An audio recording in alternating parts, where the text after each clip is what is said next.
Assalamualaikum warahmatullahi wabarakatuh. Kami dari kelompok 5 yang beranggotakan saya sendiri, Titik Zawadi, teman saya Maulidia Hidayah dan Nitya Soliha akan mempresentasikan tentang pengelolaan kurikulum.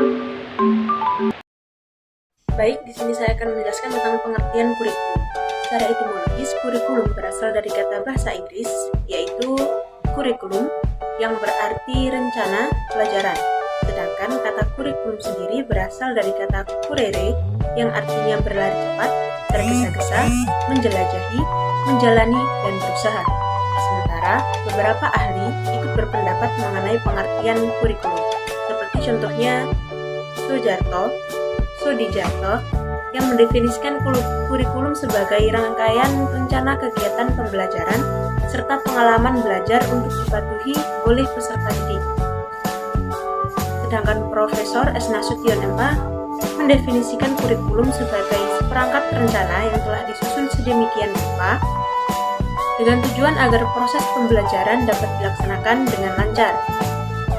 Galen mendefinisikan kurikulum sebagai pelaksanaan dan bahan yang akan digunakan dalam sebuah kegiatan pembelajaran yang mana disampaikan oleh pendidik dan akan dipelajari oleh peserta didik. Baik, materi selanjutnya adalah fungsi pengelolaan kurikulum. Pada dasarnya, kurikulum itu berfungsi sebagai pedoman atau acuan bagi guru, sekolah, siswa, masyarakat, orang tua, dan lainnya. Maka kurikulum itu memiliki fungsi yang sangat penting. Selain itu, kurikulum juga fungsinya dapat diartikan secara variatif sesuai dengan bidang yang memakai istilah-istilah tersebut. Yang pertama yaitu fungsi kurikulum dibagi menjadi dua, fungsi untuk penyelenggaraan dan fungsi bagi pihak terlibat atau terkait. Yang pertama yaitu fungsi untuk penyelenggara. Dalam fungsi untuk penyelenggaraan ini terbagi menjadi 6 fungsi, yaitu fungsi integrasi. Dalam fungsi integrasi ini diartikan bahwa kurikulum dapat menjadi alat yang akan membentuk pribadi-pribadi peserta didik yang utuh dan berintegritas di masyarakat melalui dunia pendidikan. Yang kedua yaitu fungsi persiapan. Dalam fungsi ini diartikan bahwa kurikulum mampu memberikan modal atau persiapan bagi peserta didik untuk mempersiapkan diri memasuki jenjang berikutnya. Yang ketiga yaitu fungsi penyesuaian. Fungsi penyesuaian ini di mana kurikulum dapat melakukan adaptasi terhadap berbagai perubahan yang terjadi di lingkungan masyarakat dan lingkungan itu cenderung dinamis. Yang keempat yaitu fungsi diferensiasi. Dalam fungsi ini kurikulum menjadi alat pendidikan yang memperhatikan setiap pelayanan kepada peserta didiknya.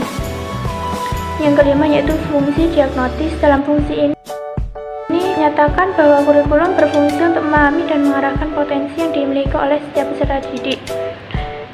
Yang keenam yaitu fungsi pemilihan. Dalam fungsi pemilihan ini menyatakan bahwa kurikulum memberikan fasilitas kepada peserta didik dengan cara memberikan kesempatan kepada peserta didik dalam memilih program pembelajaran yang sesuai dengan minat bakatnya masing-masing. Fungsi yang kedua yaitu fungsi bagi pihak terlibat atau yang terkait. Dalam fungsi ini terbagi menjadi 4. Yang pertama yaitu bagi kepala sekolah. Kurikulum mempunyai fungsi bagi kepala sekolah sebagai manajer dan pimpinan dalam penyelenggaraan pendidikan di sekolah. Yang kedua yaitu bagi guru mata pelajaran. Bagi setiap guru mata pelajaran, kurikulum memiliki fungsi sebagai pedoman dalam melaksanakan pembelajaran di dalam maupun di luar kelas.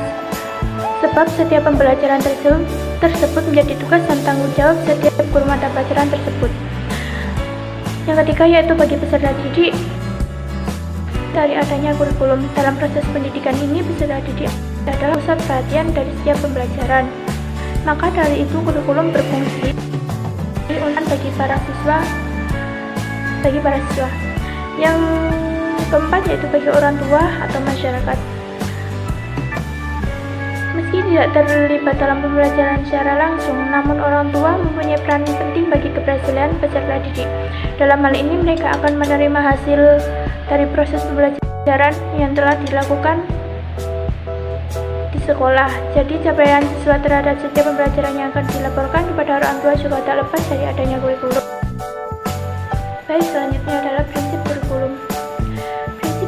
diperhatikan dalam melaksanakan manajemen kurikulum agar tercapainya proses belajar mengajar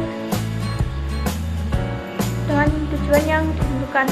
Yang prinsip ini terbagi menjadi 4 prinsip. Yang pertama yaitu produktivitas. Hasil produktivitas yang akan diperoleh dalam kegiatan kurikulum ini merupakan aspek yang harus dipertimbangkan dalam manajemen kurikulum. Yang kedua yaitu demokratisasi. Pelaksanaan manajemen kurikulum harus berasaskan pada demokrasi yang menempatkan pengelola, pelaksana, dan subjek di peserta didik pada posisi yang seharusnya dalam melaksanakan tugas dengan penuh tanggung jawab untuk mencapai tujuan kurikulum. Yang ketiga yaitu kooperatif. Untuk memperoleh hasil yang diharapkan dalam kegiatan manajemen kurikulum ini juga perlu adanya kerjasama yang positif dari berbagai pihak yang terlibat. Yang terakhir yaitu efektivitas dan efisiensi. Rangkaian kegiatan manajemen kurikulum harus mempertimbangkan efektivitas dan efisiensi untuk mencapai tujuan kurikulum, sehingga kegiatan manajemen kurikulum ini tersebut memberikan hasil yang berguna dengan biaya, tenaga, dan waktu yang relatif singkat.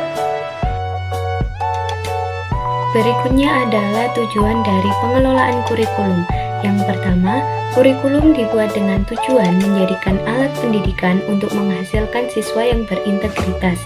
Yang kedua, kurikulum juga membuat siswa mengerti sistem pendidikan yang diterapkan, sehingga siswa dapat memutuskan pendidikan yang ia inginkan di jenjang selanjutnya. Yang ketiga, tujuan dalam suatu kurikulum akan menggambarkan kualitas manusia yang diharapkan.